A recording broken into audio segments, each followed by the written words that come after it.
I think it's time to open the floor for discussion from the audience. So please identify yourself also. My name is George Gassauer. I'm a researcher, an independent researcher from the Liechtenstein Institute of Self-Determination at Princeton University. Over the last 3 months, actually spoke to a lot of people in this room in the field because my research has been what has been the impact of the EU-Turkey agreement for frontline stakeholders. And there's one thing that I did find when I spoke to actually most of the people, there was a lot of uncertainty in the room or in the conversations, regardless, be it mayors, be it volunteers, be it NGOs, be it police officers, it didn't matter. There was always one thing, there was uncertainty about whether the deal was gonna carry on or not. And when I'm looking and when I was listening to your statements here in the room, what I found was everyone is still reverberating this idea that there is a lot of uncertainty about the deal. However, what I never heard from anybody was, what's the plan B if it does fail?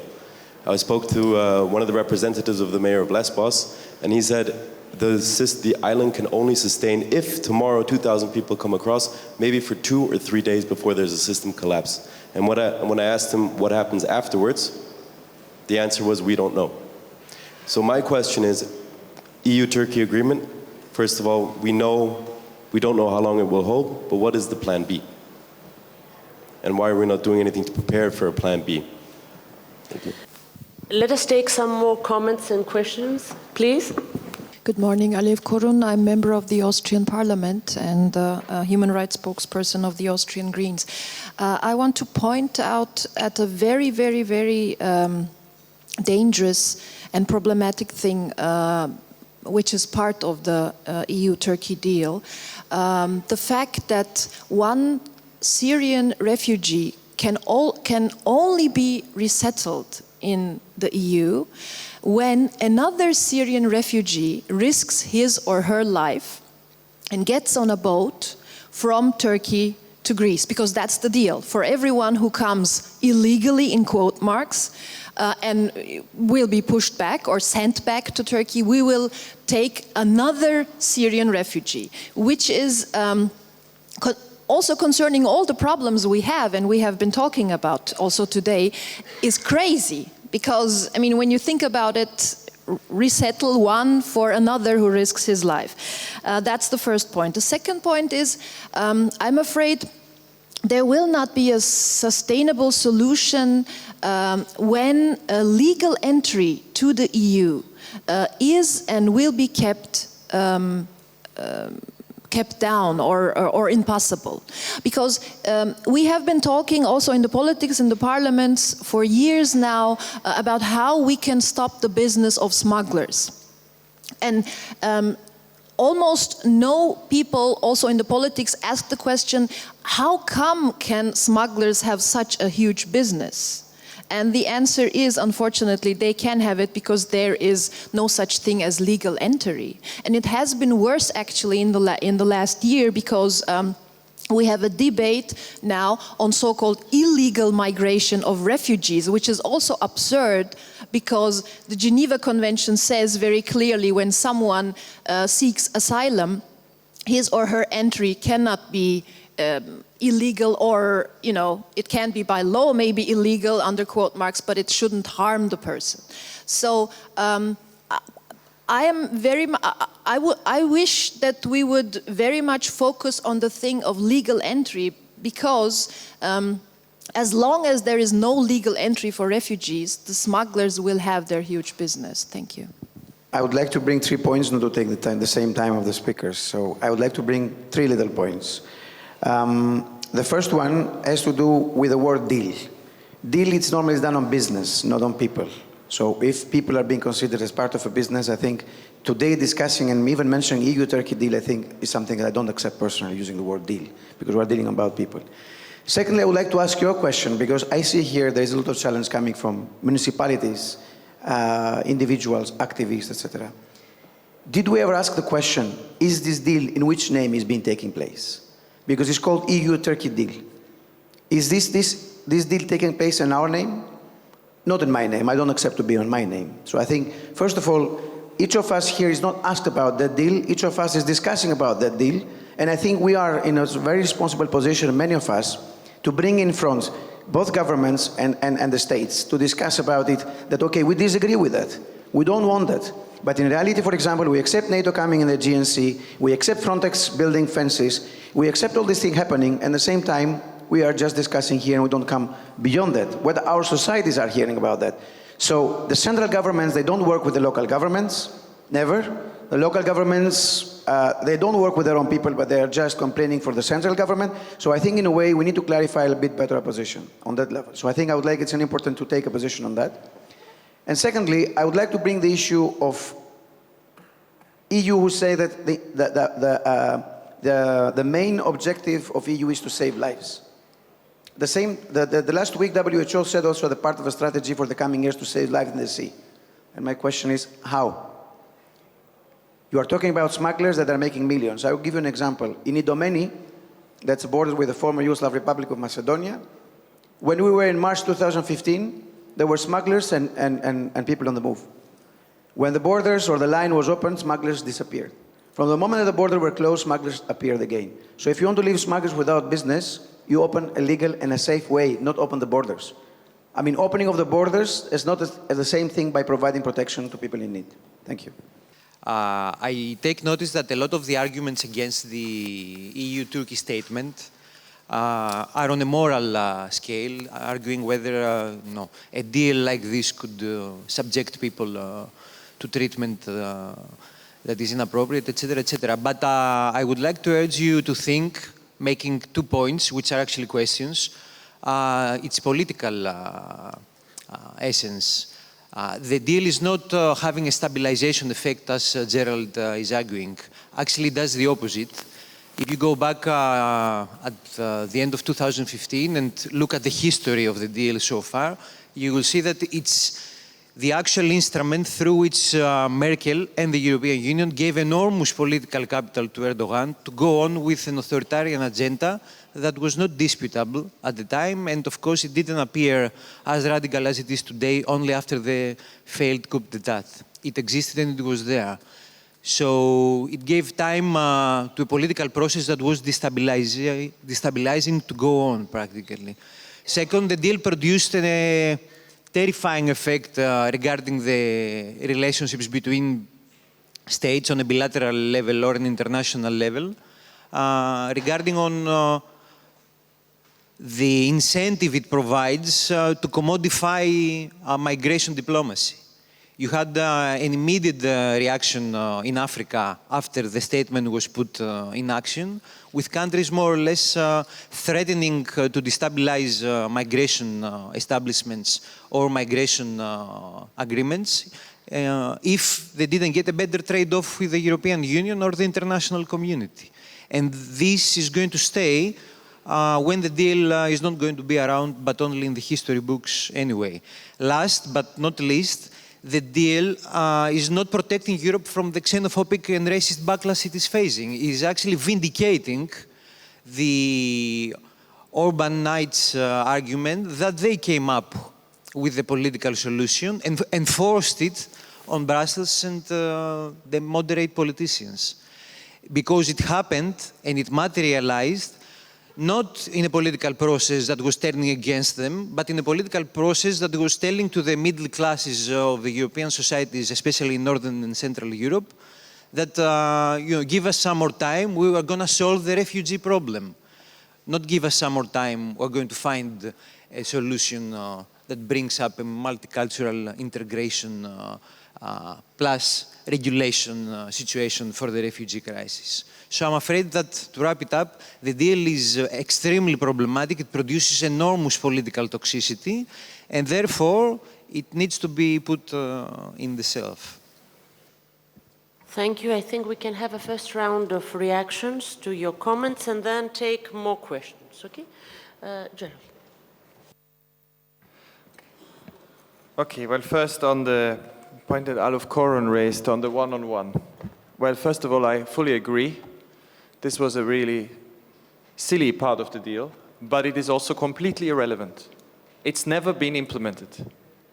Since the 20th of March, the number of Syrians who were returned to Turkey, I think, was 14. the number of Syrians taken from Turkey was 800. 800 is much too little, but nobody ever did one-to-one. I also think it should be suspended now, because the deal actually says in point 4, once the crossings have been substantially and sustainably reduced, the one-on-one is dead. Something else starts, which is large-scale resettlement in large numbers. And in the negotiations between the Dutch government, the Germans, the EU, and the Turks, the numbers mentioned were 250,000. This was in the talks in March this year, and higher. Now, this is, I think, what we should all agree on push for. We should all say, one-on-one is over, because the numbers have been reduced. The deal itself says it. So the EU has said, when the numbers are reduced, we can... So I think this is, again, something I think people can agree on. Now, let's stop one-on-one. Let's officially start with serious resettlement. Why is this serious resettlement so difficult? Why?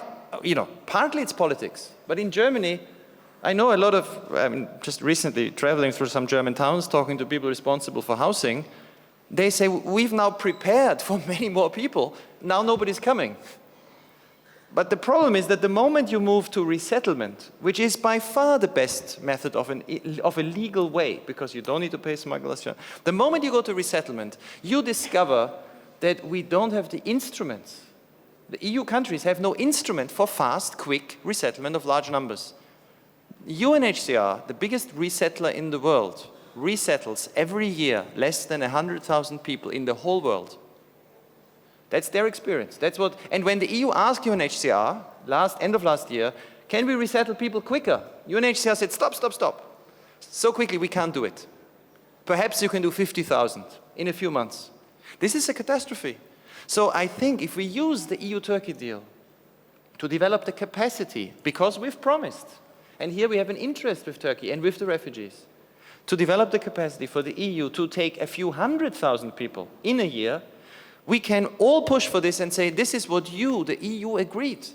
Let's do it. So I think if we want to sell this to publics in Europe, and unless we do that, we will not succeed. If we want to sell this to publics in France, in the Netherlands, in Austria, in Sweden, which has basically stopped talking about refugees. They were the most generous country in the world. They took last year 200,000 people almost, 190,000 people. Today you don't hear anything from Sweden. Why? Because the politicians don't know what to say, because they feel public pressure. If we want to give those politicians a good argument, we should say, implement this, it's in your interest, it's good for refugees, it's good for the EU. I think everybody wins. Because until now, currently, resettlement, the only country that really resettles large numbers every year is the US, 70,000, and that's it. Europe is very, very, very bad at resettlement, and has always been. Thank you. Katy? Quickly, some remarks. The question was asked, what is plan B? I think, honestly, first of all, we have tried everything before coming to this deal. And we saw every attempt fail because of a total lack of solidarity among the EU. So I think all plan Bs were tried. No one had this as a plan A before the EU-Turkey deal was struck. And unfortunately, also now when we see a proposal to revise the Dublin regulation, we saw no willingness. Proposal to come up with compulsory quota, we see no willingness in the EU. So I'm very much afraid, of course, a good alternative would be a genuine European asylum system. I think many of us can agree in this room, but if you look at the political reality, I think the only alternative is that Greece is even much more on its own. And it won't be 50,000 people who are here, but many, many more. And I'm afraid that's the only alternative at this moment because of a lack of political will for anything else. I very much agree with Gerald what he said on the one-to-one resettlement. I think from the beginning what could have, of course you want to discourage the illegal routes if you want to open up legal ones. It's logical that you need a type of transfer in this period.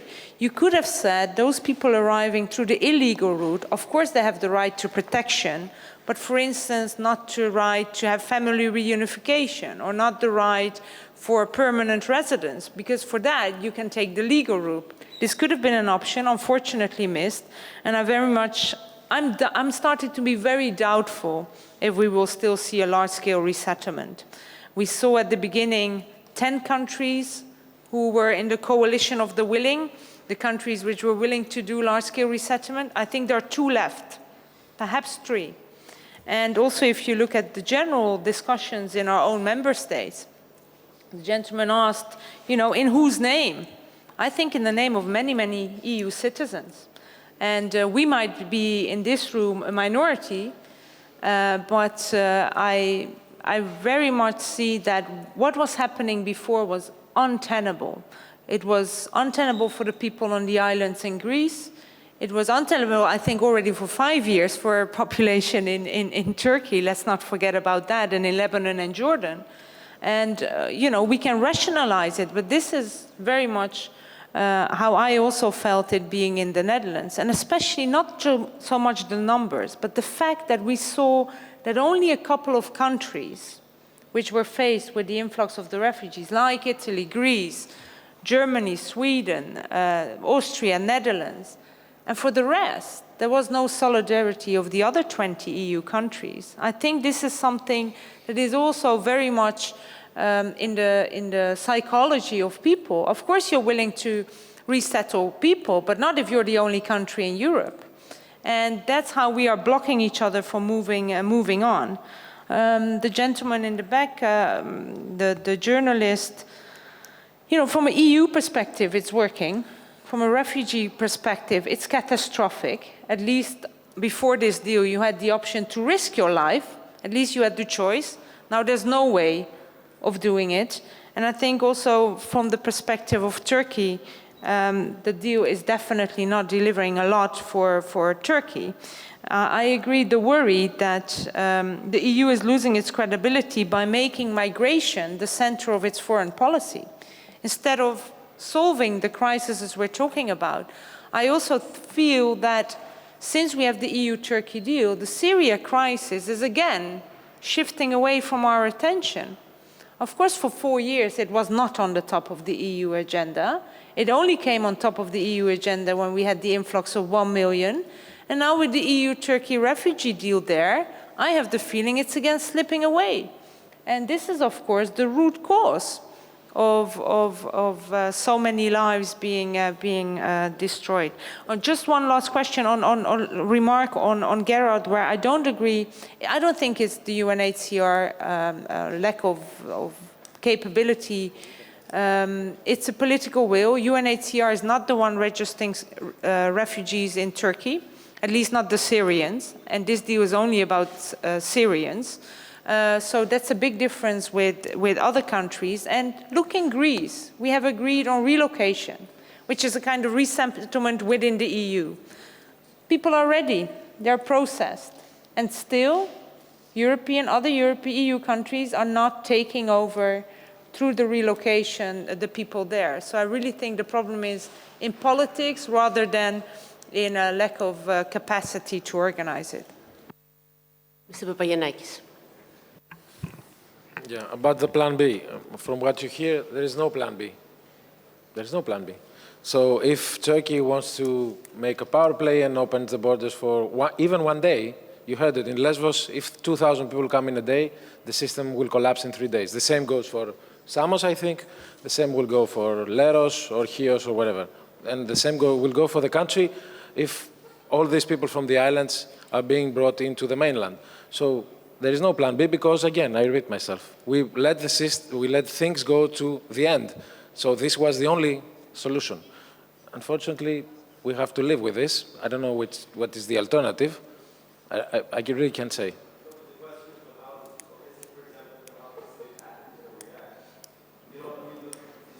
We're going to do the same thing we did before. We are going to try to do the best thing possible. But, you know, before you had 850,000 people moving through Greece, and in 2 or 3 days they were gone. They were in transit. That's very easy to handle. I was talking to Apostolos in the beginning of the situation, and I said, okay, we have 150,000 people already in Greece. And he said, that's nothing.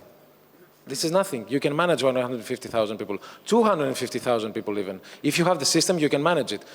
When he told me that, I was in disbelief. But when I saw it, yes, you can. But if you don't have the means to do it, it's impossible. And that's when it becomes a crisis. I agree, I don't like to use the word crisis, but if you don't have the means to handle this situation, it becomes a crisis.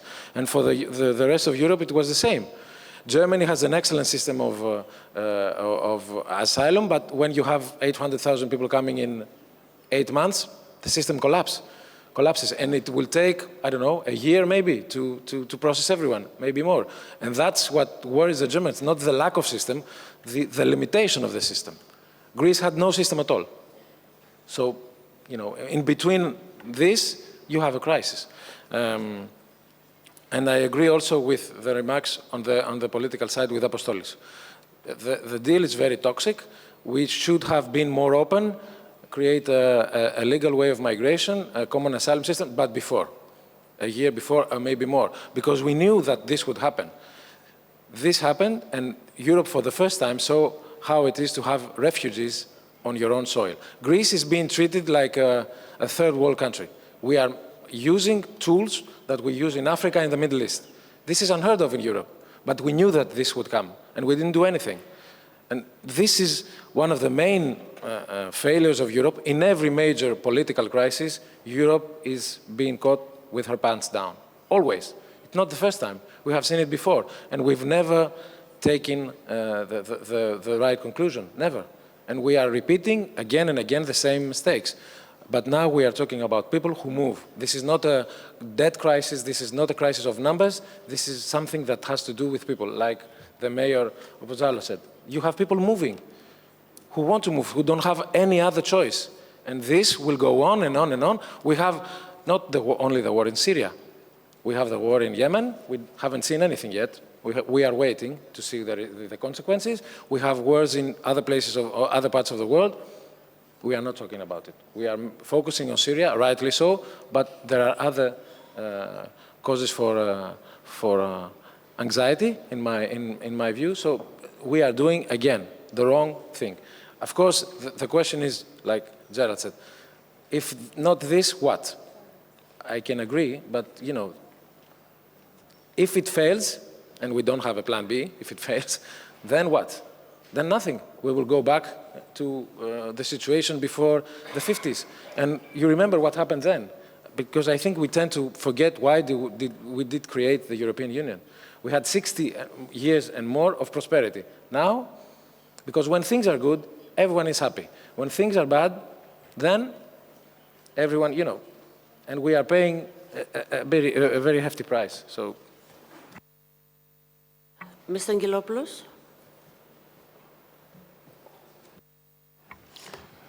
I don't think it's a duel between European governments and national platforms and local authorities. We are pressing the national governments in order to provide us means to support refugees. There's not, let's say, a demand of money. It's a demand of means. For example, in Samos, we need 40 policemen more, and we need for the coast authorities 35 more, and for the asylum service we need 16 people more in order to deal with 150 demands per month. This is just the ground procedure. That's all. We got 10.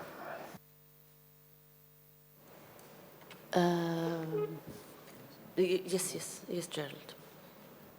Just one small remark. I think the point about strategy is that strategy is about overcoming opposition. So we all see very clearly where the opposition to a generous policy on asylum in Europe lies. There are governments, there are publics, there are parties, and they fight with very strong arguments. I mean, I quoted Viktor Orban, but many others. They say there is no way you can combine generosity and the Refugee Convention anymore with control of borders. That's their argument. It's very, very simple. I mean, Donald Trump uses this with devastating effect. Now, if we want to win this argument, then we need also allies. Now, I think if we look at last year, it was not all bad. Last year we saw some countries, Germany, Sweden, Greece, others, suddenly, as you've said rightly, do things that were considered impossible. I talked with the person in the city of Munich, one of the richest, most expensive cities in Europe in terms of living space. They always have a shortage of housing. He told me at a seminar a few months ago, if somebody would have told him that Munich has to house 30,000 people in the city in a year, or half a year, he would have said impossible. But Munich managed. Turkey managed, Greece managed, at different levels. And what we also saw was that in some countries, again, I take Germany, I take Austria, I take Sweden, and a few others, there were publics prepared to say, we want to take refugees. It's not that everybody was following Viktor Orban, but where we lost the debate, and it was dramatic in Austria, where it switched from being with Angela Merkel, welcome the population, welcoming people, to being with Viktor Orban. The government switched within a few weeks.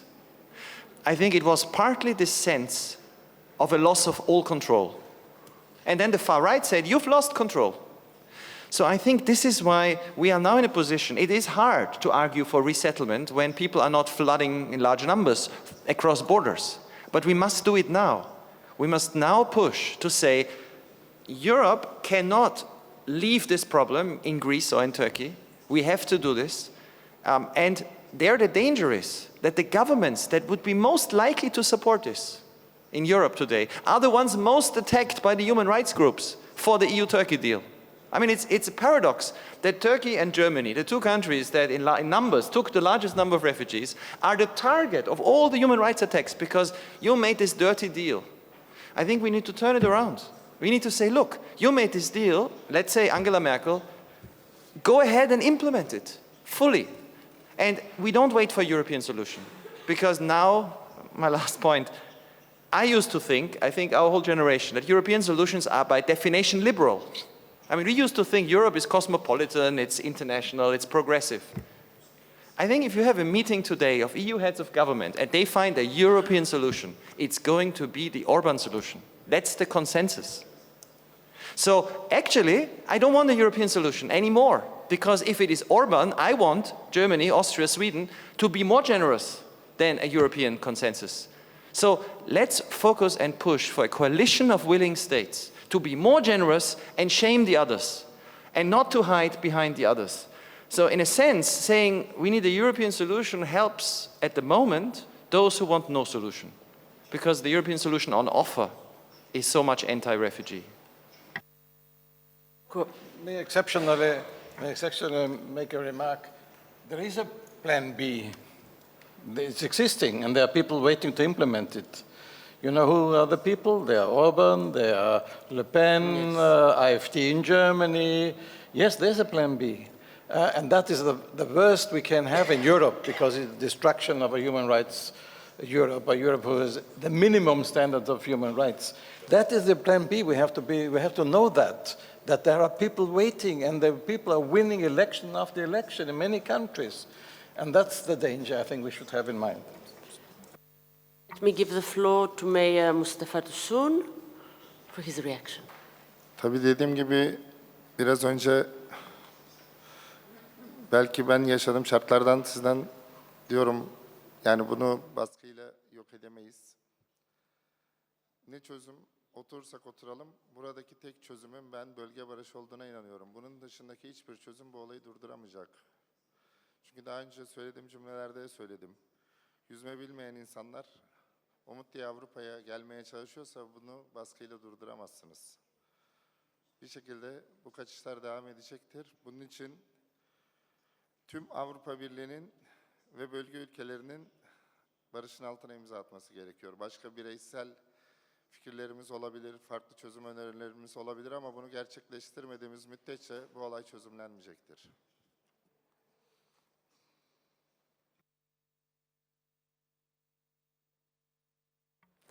Thank you. Mr. Luigi Ammatuna, please, if he has any reactions or comments.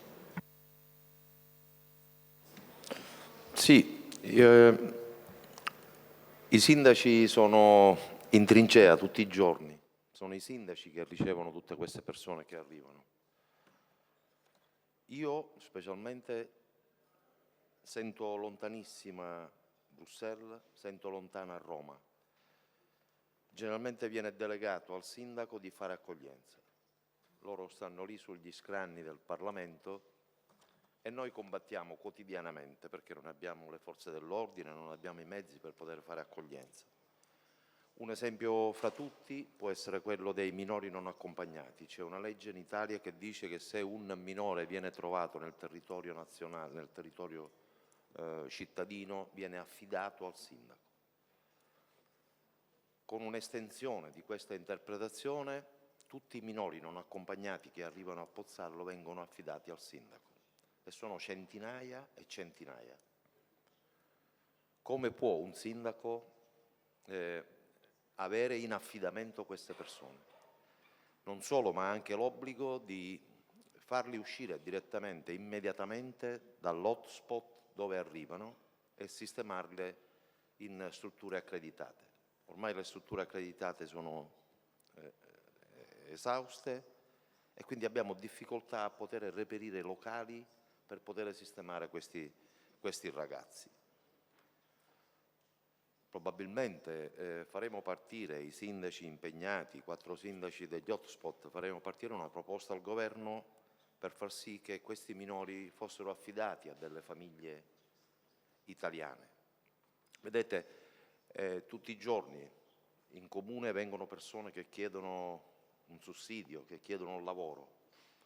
Avere affidato un ragazzo e dare un compenso di 50 euro, 60 euro che danno alla struttura accreditata che oggi lo riceve, sicuramente sarebbe manna per quella famiglia e sicuramente vivrebbe in un ambiente migliore rispetto a dove ce ne sono 30, perché starebbe con un papà, fra virgolette, con un papà e una mamma e dei fratelli e delle sorelle, quindi sicuramente faremo questa proposta.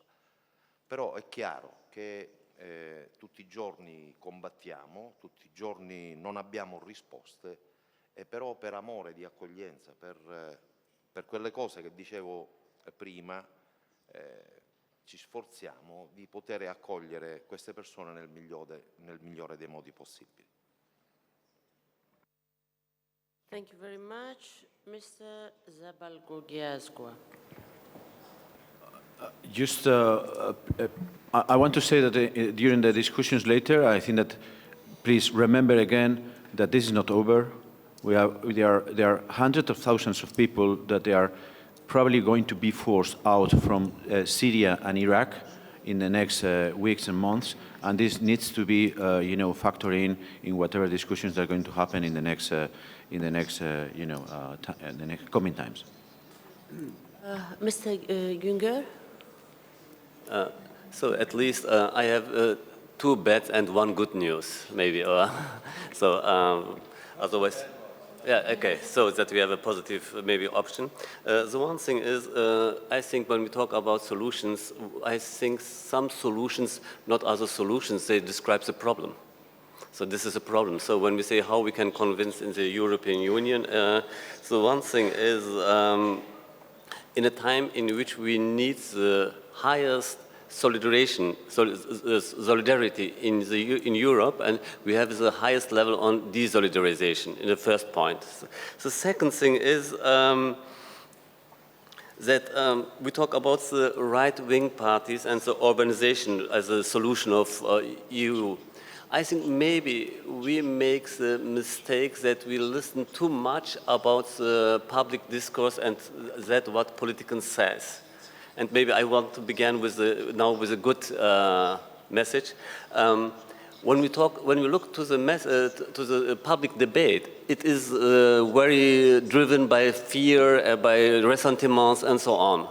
But when you look to the poll, it's a little bit different. And this gives me maybe a little bit a bright view to look on this. The thing is, one of the greatest surveys which we made 2 months ago in all European countries, it shows that 85% in all member states, of the people, 85% are for a fair distribution of refugees, 85%.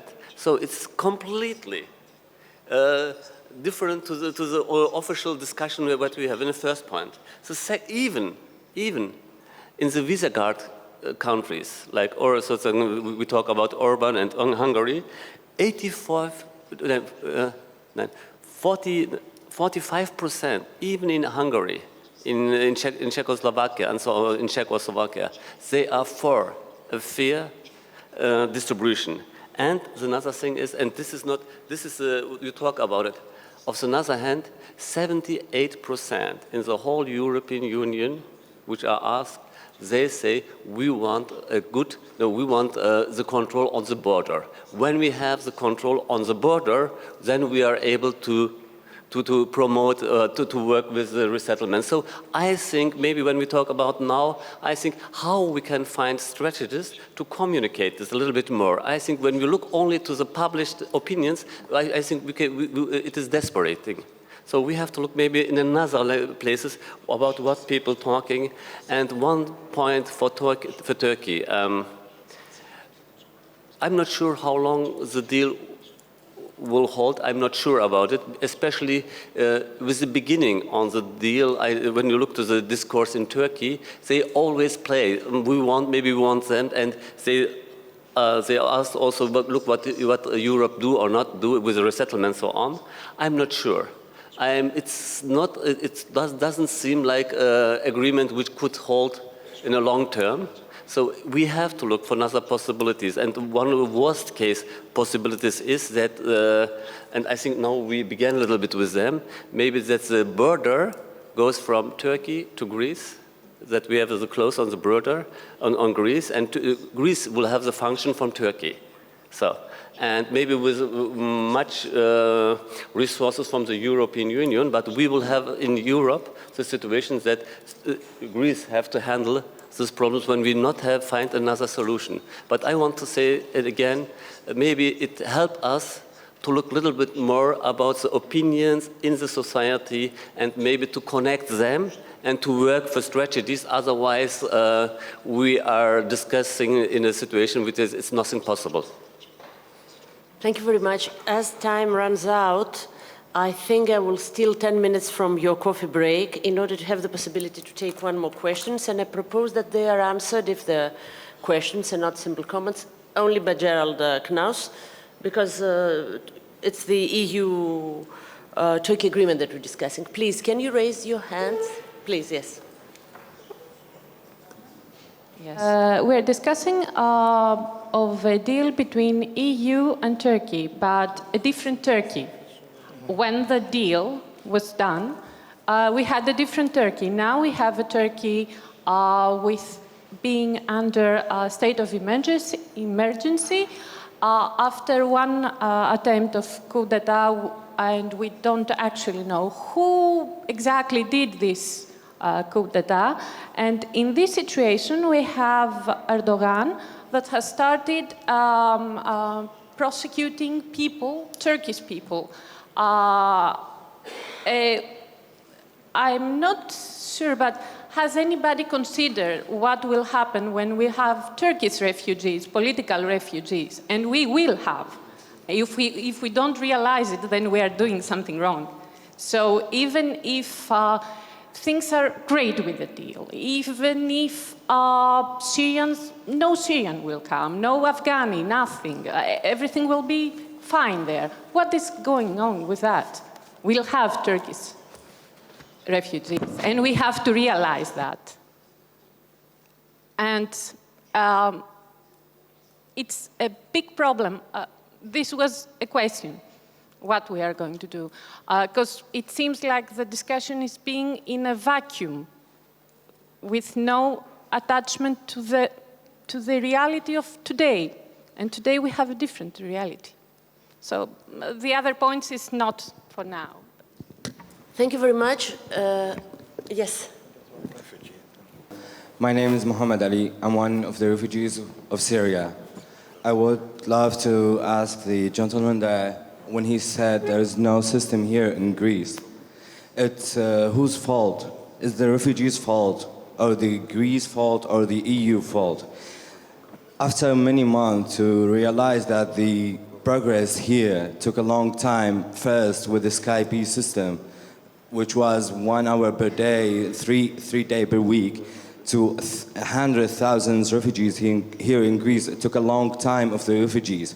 And I would love to remind you that until we now here try to find a solution for this progress, or put more suggestion for this progress to make it faster, we have a lot of people that are suffering in tent, in official and in unofficial camps here in Greece. So they're suffering to standing in lines to get them meals, to get them food, and also suffering of sun, of rain, of all the bad condition they live there. So I would love to ask you to put more suggestion and to make it faster and make it legal and faster way for these people. Thank you. Thank you, and I think the last question will be the lady there. Yes. Okay, good morning. I'm from Metadrasi. It's a Greek NGO. So I hear all position about EU-Turkey statement. And I would like to ask, is it going to be some kind of evaluation of this EU agreement? Not agreement, statement, to be more correctly. Because I think if we don't do some auto-evaluation, we'll never be able to go forward. I hear about resettlement, but resettlement is a small part of this. We have maybe to measure what about smuggling. That was one of the main goal of this agreement. And of course, smuggling maybe went less in Turkey, but in Greece, the development of smuggling and trafficking went very high, very quickly. And we see it everywhere, in the islands, in the mainland. So maybe we have to see what we have as lesson learned from this. Another question, who was really asked, is the authority, the Greek authorities, did collaborate before the resettlement, I mean the elaboration of this, how say, statement? Because NGOs, maybe in Greece, because I think we had one talk some months ago, it was so obvious that asylum service with 200 employees, we will never be able to respond to this crisis. So now we have so much pressure to prove that this statement is successful, and this has many effects. For example, we have categories of refugees. Refugees, or I mean asylum seekers, migrants, asylum seekers for relocation. People who cannot go through relocation, people who can reunify, and people who don't know what to, or they stay in Greece, or what will happen. So we see many tensions, and many tensions in camps are coming through this statement, because we divide people in Greece in many categories, the privileged people and the non-privileged people. So we were saying as NGO from last year about reunification. There are so many things surreal, I would say, how can I say, paradoxal, that families, that is 65% of people now in Greece, is 65% women with children and children. So why they have to pass from Greece, apply for asylum, wait 1 or 2 years to be reunified with a member through Dublin regulation? This could be happen from Turkey, from Jordan. And now we are talking after 1 year for this resettlement or reunification from these countries.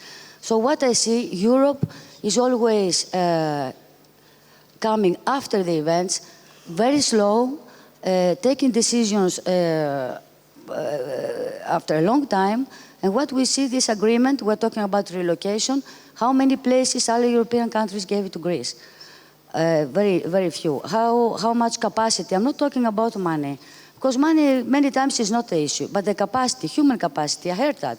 There is no human capacity. Still now, after so many months, the asylum service has 200 employees. EASO didn't send any people. Leros cost, there is no EASO. Interpreters, we are giving as Metadrasi, and nobody say that, a Greek NGO interpretation sometimes to EASO. So where is this solidarity? Can you conclude, please, because we don't have any time. Yes, just to, because unaccompanied minors, I really like that you talk about that. In Greece now, and I think everyone has to take this responsibility, we have more than 1,500 unaccompanied minors in detention and in camps.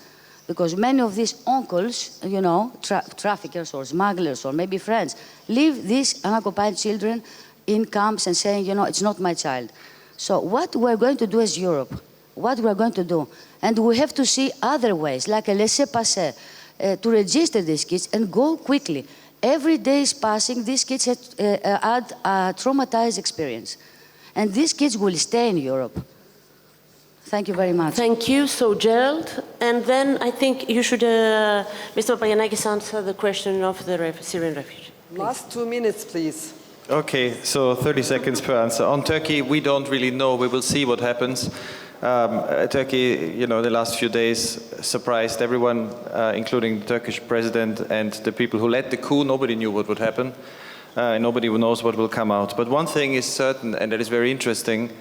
A lot of Syrian refugees, and I've talked to people in Turkey, have been very concerned because they've seen this before. There has been a coup, remember, in Egypt, and after the coup, the new government made life impossible for the refugees. So actually, a lot of the Syrian refugees were rather happy that the coup failed because they were predicting that things could get a lot worse. And the deal that was made with the Turkish government was not made based on trust between the EU and Turkey.